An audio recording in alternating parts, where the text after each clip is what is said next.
Beloved soul, be still for just a moment. There is a reason you were guided here, a whisper in your spirit that you could no longer ignore.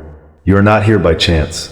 You have been summoned by a love that transcends time and space, a call sent forth from the realms of heaven to reach you in this very hour of your life.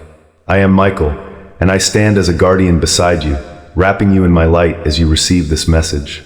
For there is someone in the celestial realms, a guide, a guardian, a loving presence, who is trying to speak to you now about a profound and sacred transition occurring in your life.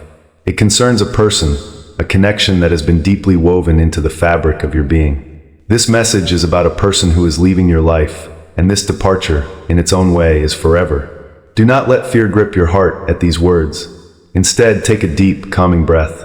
Feel my presence beside you, a shield of peace and protection.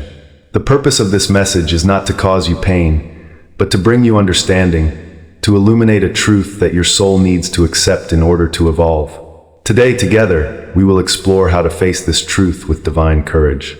We will learn how to navigate the powerful currents of change that this departure will create, and we will prepare the sacred ground of your heart for the new life that is waiting to be born from this very experience. This is not an ending, but a holy transformation disguised as a loss. I ask you to grant yourself the gift of this time, these next 50 minutes, to listen with an open heart. Do not be distracted by the world around you. This is a sacred appointment with your own soul. Allow this message to wash over you, to soothe the anxious parts of your mind, and to speak directly to the eternal wisdom that resides within you.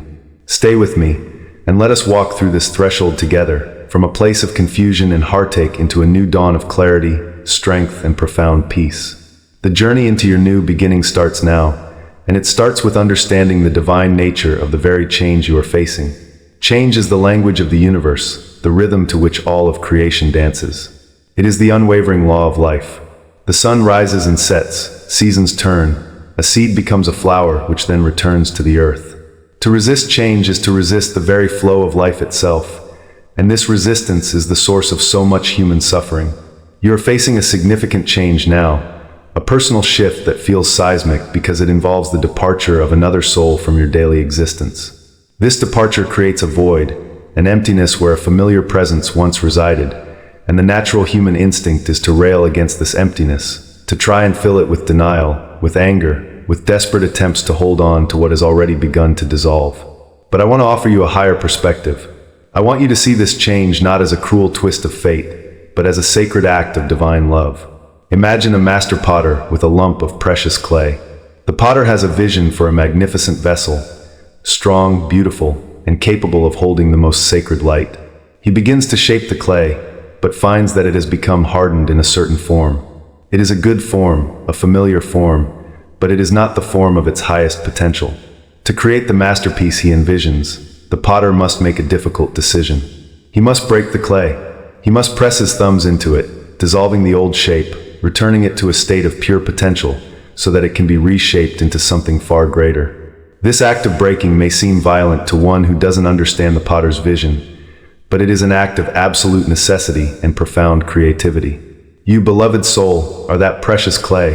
The life you have known, the connection you have shared with this person, has shaped you into who you are today. It was a beautiful and necessary form for a season of your life, but your soul has prayed for more. In the quietest moments of your heart, you have asked for deeper purpose, greater strength, and a more authentic alignment with your divine self. God, the Master Potter, has heard your prayer. This departure, this painful breaking of your current reality, is the divine's loving response. It is the act of returning you to a state of pure potential, so you can be reshaped into the magnificent vessel you were always destined to become. This is why we must prepare. Preparation is not about building walls to prevent the change from happening. That is impossible. True spiritual preparation is about cultivating the trust and understanding that allows you to surrender to the potter's hands. It is about shifting your perspective from "this is happening to me" to "this is happening for me." When we are unprepared, the breaking feels like a personal attack. We feel victimized, abandoned, and shattered. We focus only on the loss of the old form, blind to the glorious new form that is waiting to emerge. But when we prepare our spirit, we can endure the breaking with a sense of sacred trust. We can whisper to the universe, "I do not understand, but I trust. Reshape me, make me new." This preparation begins with acceptance. Not a passive resignation, but an active, courageous acknowledgement of reality. It means looking at the situation without illusion and saying, this is happening. This person is leaving. This chapter is closing. This simple act of radical honesty is incredibly powerful. It stops the energy drain of denial and allows you to reclaim your power. It brings you fully into the present moment, which is the only place where healing and growth can occur. From this place of acceptance, you can then begin to prepare your heart, not for a future of emptiness, but for a future of recreation. You begin to ask new questions. Who am I without this person? What parts of myself have I neglected that are now asking for my attention? What new strengths is this experience forging within me? Preparing your spirit means you can meet this profound change not with overwhelming despair, but with a quiet, resilient strength, ready to co-create your next beautiful chapter with God.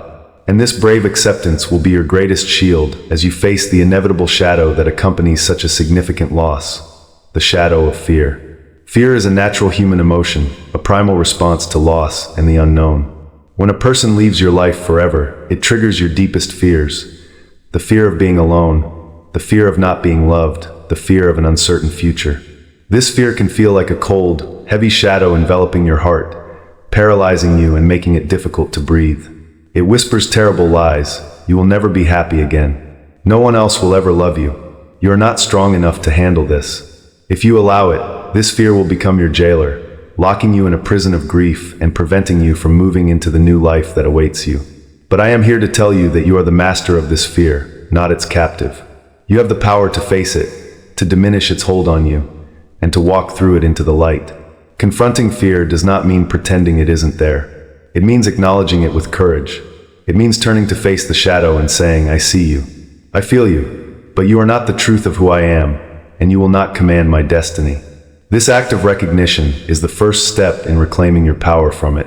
Fear thrives in the dark, but it shrinks when exposed to the light of your conscious awareness. One of the most effective methods for overcoming the overwhelming fear that comes with such a loss is to break it down into manageable pieces. The thought of I have to face the rest of my life alone is a crushing weight, an impossibly large mountain to climb. It will instantly defeat you. Do not try to carry that weight. Instead, you must focus only on the very next step. Your goal is not to conquer a lifetime of loneliness today. Your goal is simply to get through the next hour with a measure of peace. Your goal is to navigate this day with courage. When the wave of fear and grief rises, I want you to bring your focus to something very small and immediate. Ask yourself, what is one small thing I can do right now to care for myself? Perhaps it is making a warm cup of tea. Perhaps it is stepping outside to breathe the fresh air for 5 minutes. Perhaps it is listening to a single song that brings you comfort. Perhaps it is simply the act of taking 3 slow, deep breaths. Each one of these tiny, deliberate actions is a victory. It is a declaration to the universe that you are choosing life. You are choosing self-compassion. You are choosing to move forward, even if it's only by an inch. You're not trying to climb the entire mountain at once. You are simply taking the one small, manageable step that is right in front of you. As I have watched over humanity for eons, I have seen this principle at work time and time again. I recall a soul, a woman whose partner of many years had left. Her grief was a vast, terrifying ocean, and she felt she was drowning. The fear of her empty home was so immense she could barely get out of bed. In her darkest moment, she remembered a small piece of advice: do one small thing. She decided her one small thing would be to water the single plant on her windowsill. It was a task that took less than a minute. But in that minute, she was focused on an act of nurturing, of giving life. The next day, she did it again, and she also wiped the dust from its leaves. The day after that, she bought a new small pot for it. These tiny acts of caring for something outside of her own pain began to build a momentum of their own. They did not erase her grief, but they proved to her that she was not powerless. They were small anchors of stability in her turbulent emotional sea. Step by step, one small, compassionate action at a time, she slowly navigated her way back to the shore. She found that her own strength, like the plant, had been there all along, just waiting for a little water, a little light. This is the path for you. Do not be overwhelmed by the big picture. Just focus on your one small thing right now. This practice builds resilience, and it is the foundation for the enduring strength that you will need to continue on this journey, the strength we call perseverance. Perseverance is the sacred fire of the soul. It is the quiet, unyielding force that keeps you going when every part of your being wants to surrender. After the initial shock of a loss, and after the first brave steps of facing your fear, there comes a long, challenging period of adjustment. This is where the true test lies. There will be days when the grief returns with unexpected force.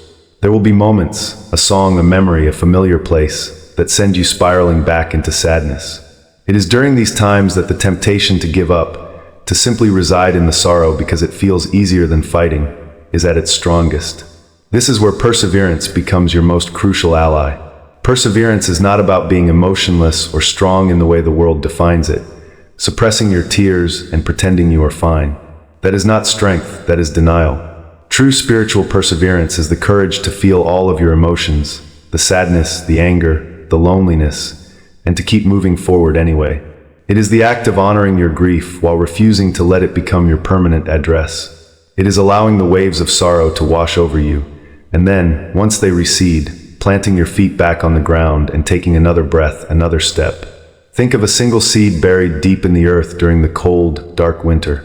To an outside observer, it appears that nothing is happening. The ground is frozen, life is gone. But within that seed, a powerful life force is at work. It is persevering. It is holding on to the promise of spring, gathering its energy in the darkness, trusting in a light it cannot yet see. The winter is your period of grief. It may feel dark, cold, and lonely, but like that seed, your soul is not dormant. It is undergoing a powerful internal process. It is healing, strengthening, and preparing for its own spring. To give up in the winter is to forsake the magnificent blossom you are destined to become. Perseverance is the act of trusting in the coming spring, even in the dead of winter. Many of the greatest souls who have walked the earth are remembered not because they never fell, but because they always got back up. They understood that setbacks are not failures, they are part of the process. They are opportunities to rest, regroup, and gather more strength. When you feel you have failed because you spent a day consumed by sadness, you have not failed. You have simply honored the needs of your healing heart. The victory lies in what you do the next day. Do you choose to stay down, or do you choose to rise again?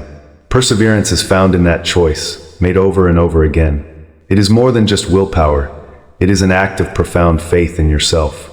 It is a testament to your belief that you are worthy of happiness again, that your life has purpose beyond this one relationship, and that you have the inner resources to build a new and beautiful existence. Every time you choose to get out of bed when it feels impossible, every time you reach out to a friend instead of isolating yourself, every time you choose a thought of hope over a thought of despair, you are casting a vote for your own future. You are actively building the muscle of your resilience. And this muscle, strengthened through perseverance, will not only carry you through this trial, but it will serve you for the rest of your life, making you a pillar of strength and a beacon of hope for others. But this inner fire of perseverance must be fueled by something deeper, a wellspring that never runs dry. That source is your faith, both in the divine plan and in the divine spark within you. At the very core of all healing, all courage, and all perseverance lies the foundational bedrock of faith. This is not simply a passive belief, but an active, living trust that empowers your entire being.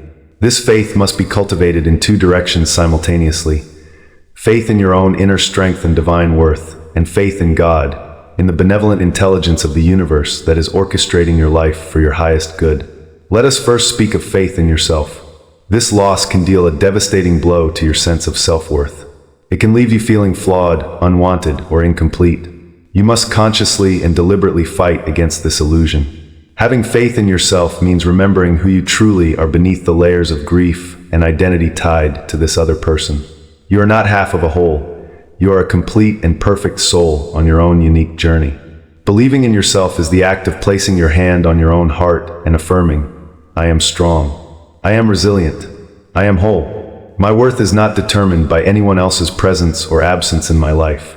I am a divine child of God, and I have within me everything I need to heal and to thrive. This may feel difficult at first, but it is a sacred practice. When you find yourself thinking you cannot survive this, gently correct that thought. Say, I have survived every difficult day of my life so far, and I will survive this too. Celebrate your own resilience. Acknowledge the courage it takes just to face each day. By becoming your own compassionate ally, you begin to rebuild your inner foundation on the solid rock of self-love and self-trust. This faith in yourself is what allows you to believe that you are capable of creating a future that is joyful and fulfilling, even if it looks different from the one you had planned. Now let us turn this faith outward toward God. This is often the most challenging part. It is easy to feel angry with God or abandoned by the universe when something so painful happens. You may ask why. Why would a loving God allow this? This is where a higher trust is required. Faith in God is the unwavering belief that there is a divine reason for this departure, even if you cannot comprehend it right now. It is the trust that you are not being punished, but pruned. As we discussed, the master potter must break the clay to reshape it. The master gardener must prune the branches for the health of the entire plant. Sometimes, in its infinite wisdom, the universe must remove a person from our life, not because they are bad or we are bad, but because their role in our soul's contract is complete. Perhaps their path is diverging from yours in a way that would ultimately hinder your growth, or theirs. Perhaps their presence was preventing you from discovering a strength or a purpose within yourself that you could only find in solitude. Perhaps this void is being created to make space for a new kind of love, a new purpose, or a new level of connection with the divine that could not enter while that space was occupied.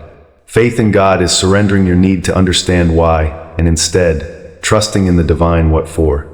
It is the peace that comes from knowing that a loving intelligence is weaving your life's tapestry, and every thread, even the dark ones of sorrow, is essential to the final, breathtaking masterpiece. Therefore, build your faith in both yourself and in the divine. Trust that you have the strength to walk this path, and trust that the path itself is leading you somewhere beautiful. Talk to God. Pour out your heart, your anger, your confusion, your grief. Do not hold anything back, and then in the silence, listen. Listen for the feeling of peace, the intuitive nudge, the comforting synchronicity that lets you know you have been heard. Your faith is the bridge that will carry you over this chasm of grief. It is the unwavering light that will guide you out of the darkness and into the dawn of your new life, a life that you can begin to claim right now. Beloved one, we have walked a sacred path together today. We have faced the profound reality of change, seeing it not as an enemy, but as a divine catalyst for your soul's evolution. We have stood before the shadow of fear and learned that you hold the light to diminish it, one small, courageous step at a time. We have honored the deep, enduring power of perseverance, realizing that your strength is not measured by your refusal to fall, but by your willingness to rise again and again. And we have affirmed that all of this is built upon the unshakable foundation of faith. Faith in your own divine wholeness and faith in the loving wisdom of God's plan. Remember this truth.